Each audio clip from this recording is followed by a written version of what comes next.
Hey, what's up everyone? This is Roman from Hydra Painting, and today I'll be getting into some terrain painting. So my first awkward intro video out of the way, let's get into some actual painting here. Right in front of you, there's, or on the screen, is some MDF crates from Frontline Gaming. I picked these up on eBay pretty cheap and put them together, and now they're going to be part of my gaming table. So MDF is high density fiberboard, and essentially it comes in these flat, rectangular sheets, and they're laser cut to patterns, and you basically punch them out and put them together. You can use wood glue, you can use super glue. I generally use super glue. It turns out fine. Some of these kits are a bit complicated, and they do leave lots of laser dust. I think that's what it is on your hands. But once you put them together, they look pretty neat, providing cover for your models, filling out a spot on your gaming table. Looks pretty neat. Got some Chaos Space Marines being magically blocked by appearing crates. So, to get started on these crates, you have Quick Color. This is Home Depot dollar black spray paint. I generally like using cheap stuff for undercoating. Then I'll hit it up with a Army Painter Alien Purple. And for another crate, I decided to go with Everland Sunset.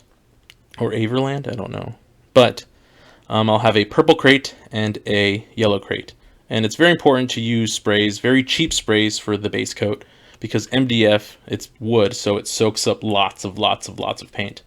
So you're generally going to need to buy a couple cans for a couple, projects of MDF Terrain.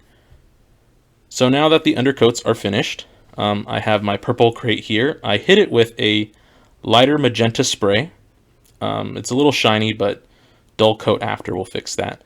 And then I have my yellow crate, so the black undercoat, yellow spray, light spray, and you already have some depth, but we're going to take it to another level by dry brushing. So for the yellow, I have Moon Dust and Pixie Pink for the purple pinkish crate, and a IKEA brush that I bought for like $2, so it's pretty cheap.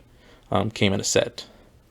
So with these Army Painter paints, you'll pour them off somewhere, and then I'll grab that big brush and I'll start dry brushing. So putting the brush, getting on the paint, and then removing some of the paint on a paper towel, and then just going back and forth, making sure you're getting those raised edges. You don't want to go too deep into the recesses or, hit a spot pretty hard, because then you'll just get that lighter color in some awkward spot and it'll look kind of weird.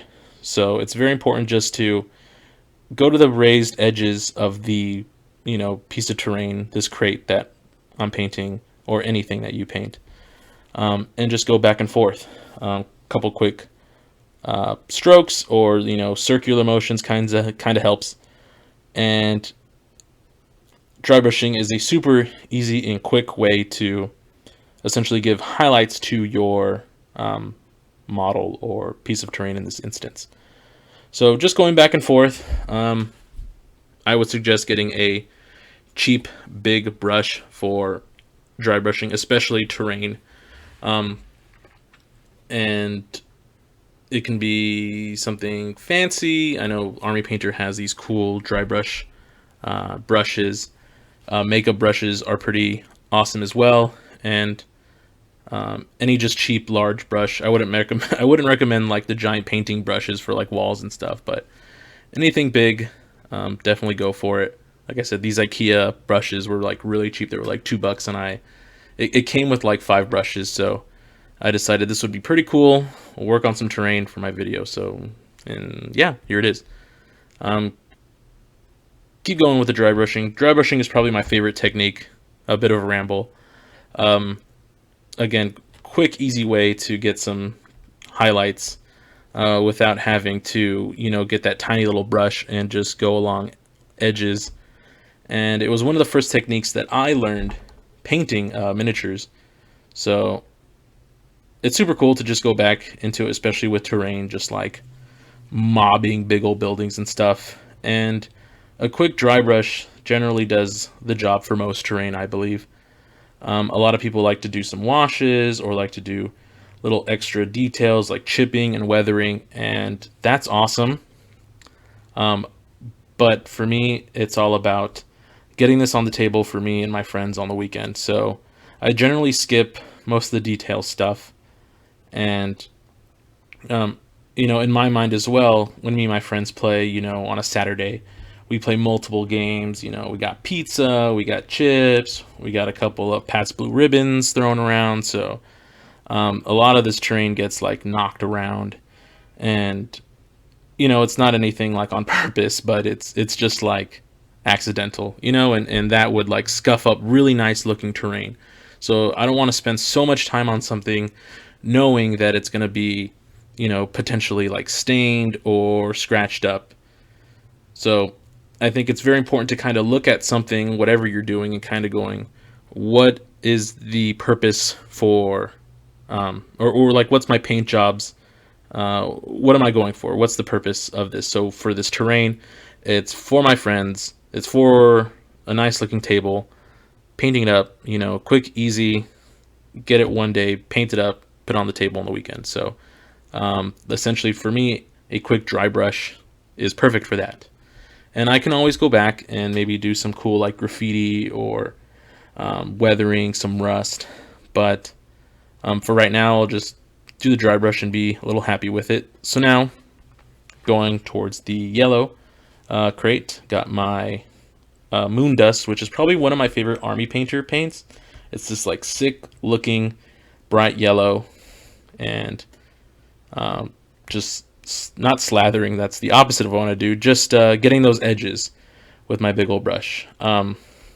Sometimes when I'm priming MDF terrain or any big flat surfaces on like my priming table, I'll get like little chunks of leftover like spray or like dirt or like little things kind of glued into, or not glued, but sprayed into the sides of my terrain or models or something. And with models, I kind of just flick it off, but with terrain, it kind of leaves a little bit of like weathering or like little damage or something, I don't know.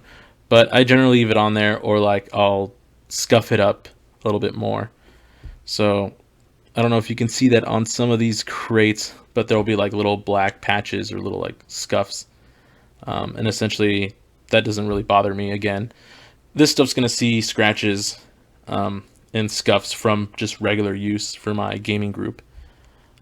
So not really particularly caring about, these little like bits of leftover paint getting, stuck on it. And like I said, it leaves a pretty decent texture to go over. So dry brushing more, making sure that, again, not hitting areas too hard with the brush. Yeah, just going and going.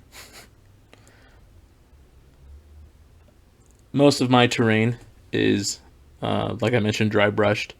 With MDF terrain, a lot of people like to texture with like some sprays or some paints that have like, little texturing things in them. And I think that's pretty cool.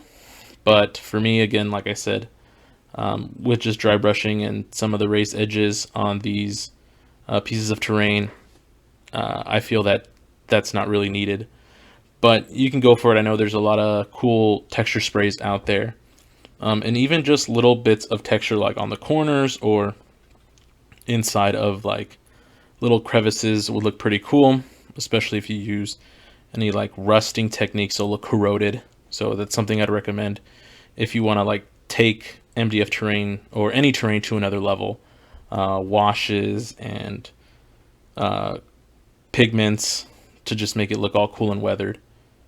So I'm just about finished with my 2 crates. Again, just that decent, right there quality for gaming. Nothing too special. Can always go back and do some more if I wanted to. So yeah,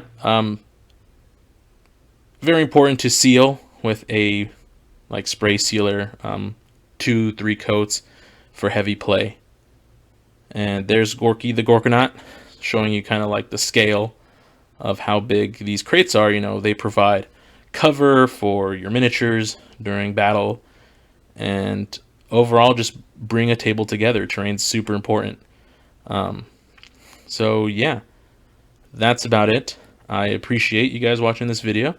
Hope to see you on the next one, and have a good one.